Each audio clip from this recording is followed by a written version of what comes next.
민수기 14장 11절 19절까지의 말씀을 우리 함께 찾아서 교독하도록 하겠습니다.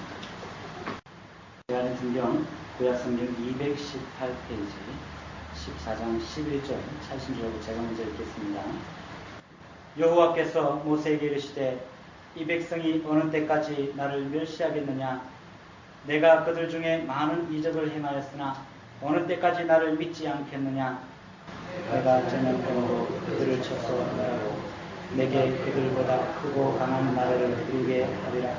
모세가 여호와께 여짜오되 애굽인 중에서 주의 능력으로 이 백성을 인도하여 내셨거늘 그리하시면 그들이 듣고 이 땅 거민에게 제한을 하리이다. 주 여호와께서 이 백성 중에 계심을 그들도 보았으니 곧 주의 여호와께서 대면하여 보이시며 주의 구름이 그들을 위해 섰으니 주께서 낮에는 구름 기둥 가운데에서 밤에는 불 기둥 가운데에서 그들 앞에 행하시는 것이니 이제 주께서 이 백성을 하나같이 죽이시면 주의 명성을 들은 여러 나라가 말하여 이르기를 여호와가 이 백성에게 주기로 맹세한 땅에 인도할 능력이 없으므로 광야에서 죽였다 하리이다. 이제 구하옵나니 이미 말씀하신 대로 주의 큰 권능을 나타내옵소서. 이르시기를 여호와는 영화기를 편리하시고 인자가 나와 죄악과 허물을 사하시나 형벌을 받을 자는 결단코 사하지 아니하시고 아버지의 죄악을 자식에게 갚아 3,4대까지 이르게 하리라 하셨나이다. 구하옵나니 주의 인자의 광대하심을 따라 이 백성의 죄악을 사하시되 애굽에서부터 지금까지 이 백성을 사하신 것 같이 사하시옵소서. 아멘. 오늘 본문을 조금 이해하려면 전체적인 배경을 좀 우리가 알아야 됩니다. 오늘 본문 바로 앞장 13장을 보시면 가나안 땅을 탐지하러 간 12정탐꾼의 보고가 기록되고 있습니다. 여러분들이 잘 아시다시피 10명의 정탐꾼들은 어떻게 보고합니까? 모세에게 그리고 회중 앞에서 이 가나안 땅에 거하는 백성들은 크고 장대한 사람들이 있어서 우리가 그것을 능히 점령할 수 없다라고 이야기합니다. 정말 그들은 큰 백성이고 거인, 안악 자손들이 살기 때문에 우리는 능히 그곳에 정복하고 들어갈 수 없다라고 이야기하는 것입니다. 그들은 가나안 정복에 대해서 매우 이렇게 비관적이고 회의적이고 부정적인 보고를 했던 것입니다. 가나안 땅에 살고 있는 민족과 또 자기들과 비교했을 때 스스로 그들은 나는 메뚜기고 그들은 거인이다라고 비하하고 있습니다. 그들은 가나안 땅에 살고 있는 민족들과 자신들을 비교해서 이제 스스로 메뚜기라고 말할 수밖에 없는 연약한 자들이 되었다는 것입니다. 하나님의 백성으로 자처했던 이스라엘 백성들이 하나님을 잊고 눈앞에 보이는 환경을 바라보면서 나는 메뚜기다. 우리는 메뚜기밖에 안 된다. 우리는 하찮은 피조물이다. 라고 지금 고백하고 있는 것입니다. 이들은 싸움도 하기 전에 이미 사기가 꺾인 상태입니다. 패배주의에 물들어 있는 것입니다. 이렇게 패배주의에 빠진 이 정탐꾼들의 보고를 들은 이스라엘 백성들이 어떻게 됩니까? 쉽게 물들어 버리죠. 14장 1절로 4절에 보시면 여호와 하나님을 향해서 어떻게 했다고 기록합니까? 불평을 쏟아놓기 시작합니다. 하나님이 이스라엘 백성들을 미워하셔서 지금까지 광야에서 고생하게 만들더니 이제는 이 가나안 사람들의 칼에 엎드려지게 만든다. 우리가 그들의 칼에 엎드려지도록 인도하신 하나님 원망스럽습니다. 라고 저들이 지금 비난하고 있다는 것이죠. 그리고 여호수아와 갈렙이 그런 소리를 듣고 아니다. 능히 하나님이 우리의 편이면 저들은 우리의 밥이다라고 말하고 이들이 저 가나안 땅을 정복하러 올라갑시다 라고 했을 때 저들의 반응이 어땠습니까? 10절에 보시면 나옵니다. 돌로 치려고 했다라고 이야기합니다. 아무리 하나님 편에서 좋은 말을 하고 하나님 편에서 가능성을 이야기한다 할지라도 패배주의에 빠진 사람들은 도리어 그들을 비방하고 책망한다는 거예요. 이러한 이들의 비난과 행동에 대해서 오늘 본문 11절에서 하나님이 반응하기 시작합니다. 이스라엘 백성들은 가나안 땅을 기업으로 주시겠다는 이 하나님의 약속보다도 이 10명의 연약한 패배주의에 빠져있는 회의주의에 빠져있는 이 정탐꾼들의 말을 더 믿었다는 것입니다. 하나님은 그들의 이러한 행위를 나를 멸시하는 것이다 라고 이야기합니다. 하나님을 믿지 않았잖아요. 하나님이 이미 내가 그 땅을 주겠다고 약속했는데도 불구하고 그 땅이 크고 장대한 사람들이 살기 때문에 능히 우리가 저들을 쫓아내고 그것을 정복할 수 없다라고 하는 말, 해주에 빠진, 비관주의에 빠진 이들의 말 때문에 온 백성들이 하나님을 원망하는 행위를 하고 있었다는 거죠. 바로 그 행위 자체가 불신앙의 표현이었습니다. 뿐만 아니라 불신앙적인 이 사고는 그들을 하나님에게서 멀어지도록 만들었고 결국 하나님은 이 이스라엘 백성들을 심판하시겠다고 말씀하시는 거예요. 이처럼 불신앙으로 가득한 이 이스라엘을 향한 이 하나님의 계획은 전염병을 통해서 징계하였다는 것입니다. 하나님은 오늘 모세에게 이스라엘을 멸하시고 또 이 모세를 통해 더 크고 강한 민족을 세울 것을 말씀하고 계세요. 그런데 이 계획을 들은 모세는 어떻게 합니까, 여러분? 이스라엘의 지도자 모세는 가만히 이것을 듣고 있지 않았습니다. 이어지는 13절 말씀을 보시면 그는 백성을 위해서 하나님께 중보기도를 하기 시작했습니다. 그 결과가 무엇입니까, 여러분? 오늘 읽은 본문 마지막 그 뒤편에 나옵니다. 20절에 내가 내 말대로 사하노라 라고 하나님께서 용서하시겠다고 말씀하십니다. 무슨 말씀입니까, 여러분? 모세가 중보기도를 했더니 하나님께서 어떻게 해요? 내가 너의 기도를 들어주겠다. 너의 기도 때문에 내가 저들의 죄를 사하겠다라고 약속하시는 것입니다. 이러한 모세의 중보기도를 통해서 저는 오늘 이 밤에 정말 우리가 기도하기 위해서 모였습니다.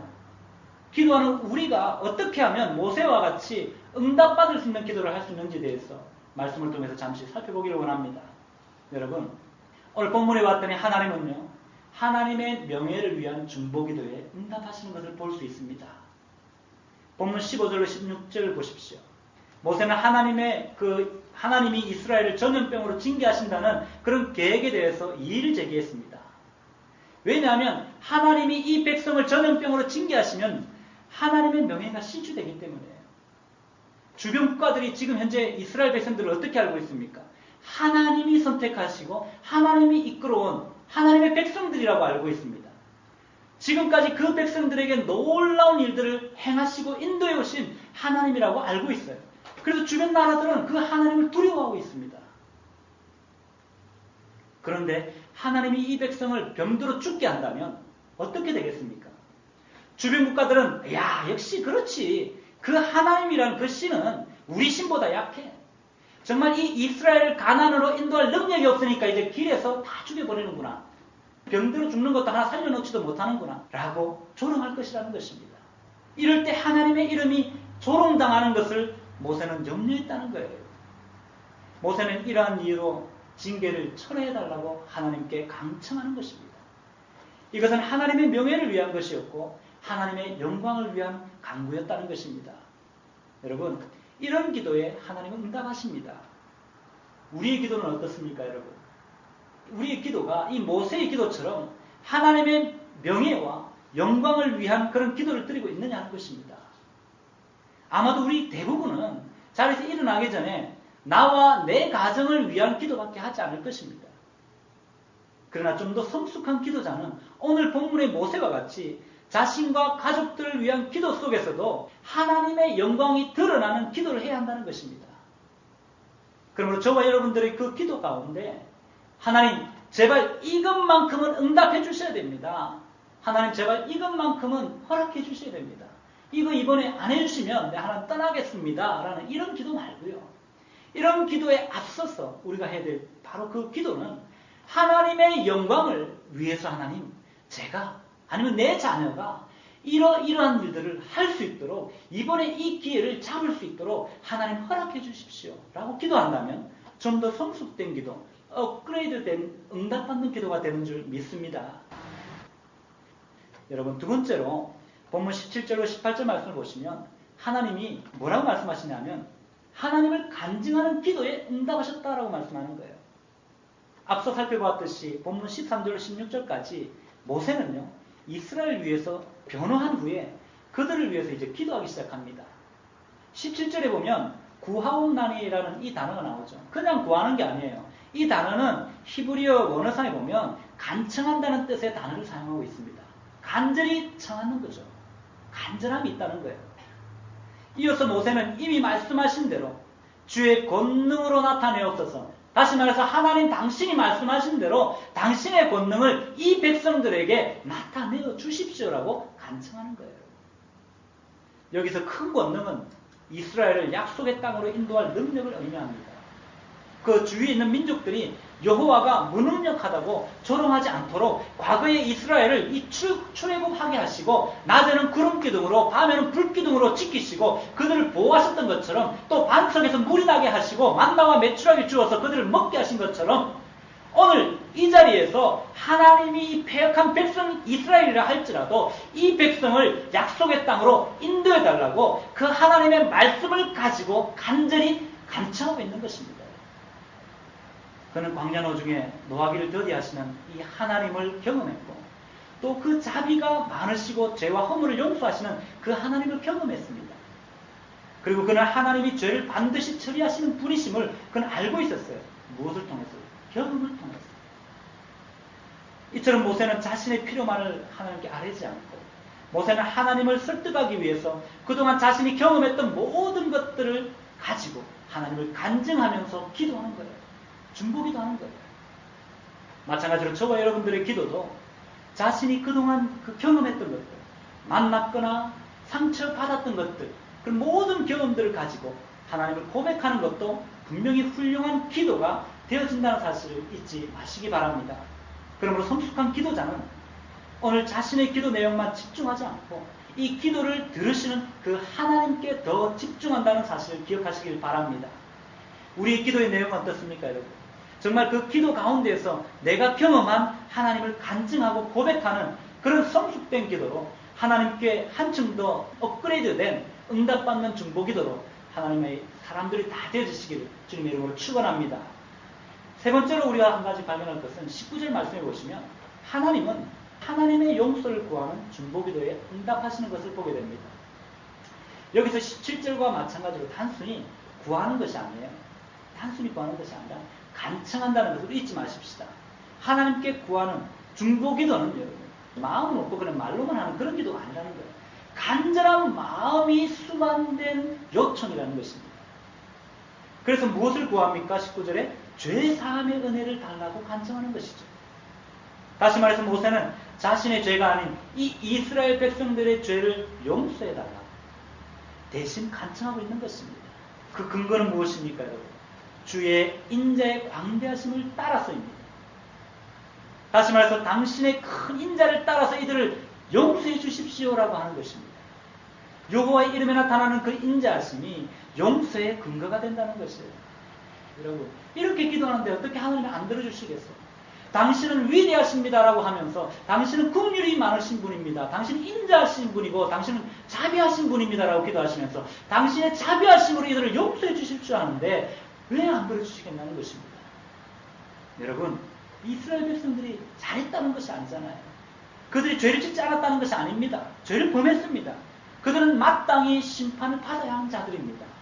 그렇지만 여호와는 자비가 많으시기 때문에 용서가 가능합니다. 오늘 모세는 지금 그 풍성한 자비의 근거에서 여호와께 용서를 구하는 것입니다. 모세가 지금까지 출애굽 여정에서 경험한 그 하나님은 용서에 결단코 인색하지 않으셨던 하나님이었어요. 하나님은 죄를 반드시 징계하시는 분이시지만 동시에 용서를 구하는 모든 사람들에게는 용서를 베푸시는 분이었습니다. 모세는 이런 하나님의 성품을 알고 있었기 때문에 그 백성들이 범한 죄에 대해서 자신이 대신 용서를 구하는 것입니다. 모세의 이러한 행동은 십자가상에서 자신을 조롱하고 비웃고 죽이는 그 백성들의 죄를 용서해달라고 기도하셨던 바로 우리 예수님의 모습을 연상케 하지 않습니까?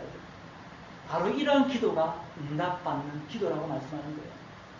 그러므로 이 시간 저와 여러분들의 기도의 내용에는 다른 사람들을 위한 기도의 내용이 얼마나 포함되어 있는지 오늘 이 밤에 돌아볼 수 있기를 바랍니다. 성숙한 기도자들은 자신과 자신의 어떤 가족들만의 기도 제목을 넘어서 이제는 이웃과 교회를 위한 기도로 나아가서 나라와 민족을 위한 대리자로서 용서를 구하는 기도를 드려야 한다는 사실을 기억하시고 나도 살고 너도 살고 우리 모두가 사는 함께 사는 기도의 지경을 넓혀가는 좀 더 성숙된 기도자들이 될 수 있기를 주님의 이름으로 다시 한 번 더 축원드립니다. 여러분 여기에서 우리 한 가지 더 짚고 넘어갈 것이 있습니다. 이렇게 끝나버리면 섭섭해요. 왜냐하면 오늘 본문에서 뭔가 한 가지를 우리에게 주고자 하는 것이 있거든요. 그것이 무엇이냐면 18절에 나타나는 것입니다. 무엇이냐면 죄의 전가에 대한 내용이에요. 18절에 보면 죄의 전가에 대해서 분명히 이야기하고 있습니다. 다 함께 읽어볼까요? 한 목소리로. 시작. 여호와는 노하기를 더디하시고 인자가 많아 죄악과 허물을 사하시나 형벌 받을 자는 결단코 사하지 아니하시고 아버지의 죄악을 자식에게 갚아 3, 4대까지 이르게 하리라 하셨나이다. 아멘. 좀 우울합니다. 이걸 읽으면. 좀 우울해요. 앞부분은 괜찮은데 후부분은 좀 우울하잖아요. 그죠 여러분? 죄의 전가에 대해서 이야기하십니다. 여기서 우리는 하나님의 성품을 잘 알 수 있어요. 이 하나님의 성품은 출애굽 당시 모세가 십계명을 받기 위해서 이 시내산에 올라가서 40일 있었잖아요. 40일 있는 동안 산 아래에서 어떤 일이 있었습니까? 금송아지를 만들어서 숭배하는 우상 숭배 사건이 있었습니다. 그때 하나님은 이 모세에게 그분의 이름을 이렇게 선포하십니다. 우리 다 함께 출애굽기 34장 6절로 7절 말씀을 찾아서 한번 읽어봅시다. 구약성경 134페이지 출애굽기 34장 6절로 7절 말씀해 보시면 하나님께서 모세에게 자신의 이름을 선포하십니다. 찾아서 읽겠습니다. 구약성경 134페이지 출애굽기 34장 6절로 7절 찾으신 줄 알고 한 목소리 읽겠습니다. 시작. 여호와께서 그의 앞으로 지나시며 선포하시되 여호와라 여호와라 자비롭고 은혜롭고 노하기를 더디하고 인자와 진실이 많은 하나님이라. 인자를 천대까지 베풀며 악과 과실과 죄를 용서하리라. 그러나 벌을 면제하지는 아니하고 아버지의 악행을 자손 3, 4대까지 보응하리라. 아멘. 여기서 드러난 그 하나님의 성품이 무엇입니까 여러분? 자비하심, 은혜로우심, 노하기를 더디하신 하나님, 인자하신 하나님, 그리고 또 진실하신 하나님이라고 말씀하십니다. 이렇듯 금송아지를 만들어서 우상 숭배의 행위를 했던 그때에도 하나님은 이스라엘 백성들을 용서하셨어요. 모세는 그때 선언하셨던 이 하나님의 이름을 언급하면서 오늘 다시 한 번 더 이스라엘을 용서해달라고 강구하는 것입니다. 이에 하나님은 7절 말씀에서 인자를 천대까지 베풀며 악과 과실과 죄를 용서하리라 라고 선언해 주십니다. 그런데 여러분 정말 이상한 것은 여기까지만 딱 하면 정말 좋은 것 같은데 이어지는 말씀이 정말 두려운 말씀입니다. 무엇입니까? 그러나 벌을 면제하지는 아니하고. 무슨 말입니까 여러분? 여호와는 자비가 많으시기 때문에 죄와 과실을 용서하시지만 이 죄에 대한 모든 벌은 사하지 않으신다는 말씀이에요. 그래서 이어지는 7절 하반절에 보시면 하나님께서 아버지의 죄를 자식에게 물으실 것이다 라고 말씀하십니다. 이 말씀은 십계명에도 유사하게 나타나요. 신명기 5장 9절 말씀을 보시면 나를 미워하는 자의 죄를 갚되 아버지로부터 아들에게로 3, 4대까지 이르게 하거니와 라고 기록하고 있죠. 이 말씀을 이해하기 위해서 우리는 이스라엘 그 사회를 조금 이해할 필요가 있어요. 이스라엘의 사회는 대가족 사회였습니다. 3, 4대 이상의 사람들이 한 가족으로 모여서 살았습니다. 고라가 반역을 일으켰을 때 여러분 이 고라의 아들과 작은 자들, 다시 말해서 손자들까지 다 죽임을 당했습니다. 민수기에 보면. 그리고 아간의 경우도 마찬가지입니다. 그의 아내와 아들들과 딸들이 심판을 받았다고 여호수아 7장에서 기록하고 있습니다. 그렇지만 여러분 우리가 잘 알고 있듯이 아버지가 죄를 범했다고 그 아들도 악한 것은 아니잖아요. 그죠? 성경에서도 북이스라엘의 초대왕 누구입니까 여러분? 여로보암 왕이 금송아지를 만들어서 베델과 단에 이 두 곳에 국경 최전방 양쪽 끝에다가 단을 지어놓고 거기서 제사 지내라고 한 거예요. 그는 어떤 우상 숭배의 일을 했어요. 하나님 앞에 죄악을 범했습니다. 그런데 여로보암의 아들 아비야는 어떻습니까? 그 아들은 달랐습니다. 하나님을 향해서 선한 뜻을 품었다라고 기록합니다. 또 유다왕 아하스는 어때요? 여호와 앞에서 정직하지 못한 왕으로 이름 날리는 사람입니다. 정직하지도 못했고 우상 숭배를 해서 악행을 저질렀던 왕이었습니다. 그런데 그의 아들 히스기야는 어떻습니까? 하나님 앞에서 정직했고 유다에서 우상을 치워버리는 종교개혁을 단행했던 사람이었다는 것입니다. 그렇다면 여러분 앞서 말씀드린 이 출애굽기의 말씀과 지금 말씀드린 이 열왕기 상하에서 기록된 이 왕들의 이야기는 다르지 않습니까? 이런 사실들을 볼 때에 이 아버지의 죄가 자동적으로 자녀들 3, 4대까지 이어지는 것은 아니라는 것을 말씀하는 것입니다. 아버지의 죄가 자식에게 영향을 미치는 것은 사실이에요. 그러나 기계적으로 미치지 않는다는 것입니다. 이런 의미에서 이 아버지의 악행을 자손 3, 4대까지 보응하신다는 이 말씀은 이 아버지의 행위를 따라서 본받아서 우상 숭배를 한 그 자녀들, 하나님의 말씀에 불순종하는 그 아들들에게는 반드시 하나님이 다시 한 번 더 죄값을 물으시겠다는 그 말씀이라는 것이에요. 왜냐하면 각 사람이 자기의 죄값에 따라서 벌을 받기 때문입니다. 신명기 24장 16절에 보시면 이렇게 이야기합니다. 아버지는 그 자식들로 말미암아 죽임을 당하지 않을 것이요 아들은 그 아버지의 죄로 말미암아 죽임을 당하지 않을 것이다 라고 말씀합니다. 그러면서 뭐라고 말씀하냐면 각 사람은 자기 죄로 죽임을 당할 것이다 라고 말씀하십니다. 그러므로 아버지의 죄의 영향이 자동적으로 기계적으로 우리 자녀들에게 이어지지 않는다는 것을 우리는 기억해야 합니다. 무슨 말입니까? 한동안 한국교회 교계에서 많이 떠들었죠. 가게에 흐르는 저주. 그러면서 조상들의 기도까지 우리가 해야 된다. 그래서 성경에 죽은 자를 위해서 기도하지 말라고 그랬잖아요. 천주교 하는 이야기를 지금 하고 있는 거예요. 교계에서. 그런데요. 그것이 아니라고 분명히 성경이 이야기한다는 것입니다. 가게에 흐르는 저주는 없다는 것입니다. 여러분. 물론 원죄의 뿌리 때문에 우리가 한 번 죽는 것은 정한 것이라 했잖아요. 그러나 그 외에 부모님의 죄 때문에 조상들이 예수를 안 믿었기 때문에 우리가 지금 이 모양 이 꼴로 산다. 너무 천만의 말씀. 각자의 어떤 죄가 있다면 그 죄 때문에 그렇게 살 수는 있어요. 그리고 또 우리 성경을 보면 하나님이 사랑하시는 자에게 반드시 고난도 함께 주신다고 말씀하십니다. 그렇다면 지금 현재 내가 당면한 그 어떤 고난이나 고통이 결단코 죄 때문에 오는 것이라고 생각해서는 안 된다는 거죠. 과거 조상들의 죄 때문도 아니라는 것입니다. 그러므로 오늘 저와 여러분들은 주변에서 혹시나 부모님 때문에 내가 이렇게 살았지, 혹시나 조상 탓을 한다든지 부모님 탓을 한다면 그렇게 말씀하십시오. 결단코 부모님 때문이 아니다라고. 하나님의 뜻이 있으셔서 그 가운데서 연단하시기 위해서 더욱더 정금같이 나오게 하시기 위해서 오늘 당신에게 그 고난을 아픔을 허락하셨을 것입니다. 그러므로 우리가 인내하십시다. 함께 기도하십시다. 이렇게 권한다면 그분 다시 일어날 수 있을 거예요. 여러분 이제 말씀을 정리하겠습니다. 오늘 이 땅의 그리스도인들에게 필요한 것이 무엇일까요? 오늘 이 땅의 그리스도인들에게 필요한 것은 정말 오늘 이스라엘 민족을 위해서 기도하기를 쉬는 죄를 범치 않겠다. 기도하기를 쉬는 죄를 범치 않겠다는 이 사무엘 선지자가 생각납니다. 바로 그것이 우리에게 필요한 것이 아닐까요, 여러분? 우리는 오늘 위대한 지도자 모세의 중보기도를 통해서 양들을 사랑하는 마음으로 그들을 위해서 끊임없이 중보기도를 드리는 것이 바로 목회자들의 일이고 또 주의 종들의 일일 뿐만 아니라 하나님의 교회 리더들의 일이라고 저는 봤습니다. 교회 중직자들의 일이라는 것입니다. 권사님들의 일이고 우리 성도된 우리 모두의 일이라는 것입니다.